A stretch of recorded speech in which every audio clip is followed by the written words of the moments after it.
ఏపీలో ఎన్నికలు ముగిశాయి. ఎన్నికల అనంతరం జరిగినటువంటి హింసాత్మక ఘటనలు అటు అనంతపూర్ జిల్లా, ఇటు పల్నాడు జిల్లా, అలానే అటు తిరుపతి, ఈ మూడు ప్రాంతాల్లో కూడా భారీ స్థాయిలో అల్లర్లు జరగటం, కొట్లాటలు, హింసాత్మక ఘటనలు, అకృత్యాలు, దారుణాలు, దౌర్జన్యాలు.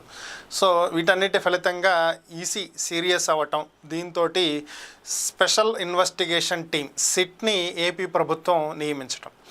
సో సిట్ మూడు ప్రాంతాల్లో కూడా పర్యటించారు. సిట్ బృందం పూర్తి స్థాయిలో దర్యాప్తు జరిపిన తర్వాత ఒక ప్రాథమిక అంచనాకు రావటం, ప్రాథమిక నివేదికను ఏపీ డీజీపీతో పాటుగా ఎలక్షన్ కమిషన్కి కూడా అందించడం జరిగింది. దీంట్లో భాగంగానే సిట్ కొన్ని విషయాలను బయటపెట్టడం జరిగింది. సిట్ ఇచ్చినటువంటి నివేదికను కనుక ఒకసారి పరిశీలించినట్లయితే ఓవరాల్గా 1370 మంది ఈ అల్లర్లలో ముఖ్యమైనటువంటి అనుమానితులుగా గుర్తించడం జరిగింది అని చెప్పి సిట్ పేర్కొనడం జరిగింది. 1370 మందిలో ఇప్పటి వరకు అరెస్ట్ అయిన వారు మాత్రం కేవలం 124 మంది మాత్రమే.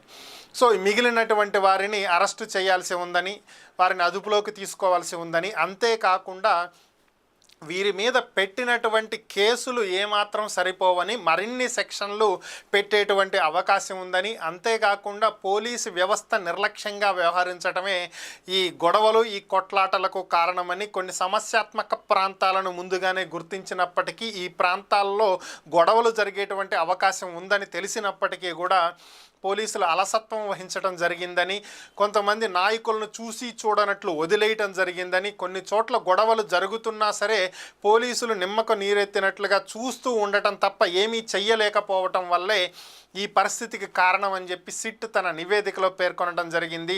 దీంతో నిద్రలేచినటువంటి ఏపీ పోలీస్ యంత్రాంగం ఇప్పుడు అప్రమత్తమైంది.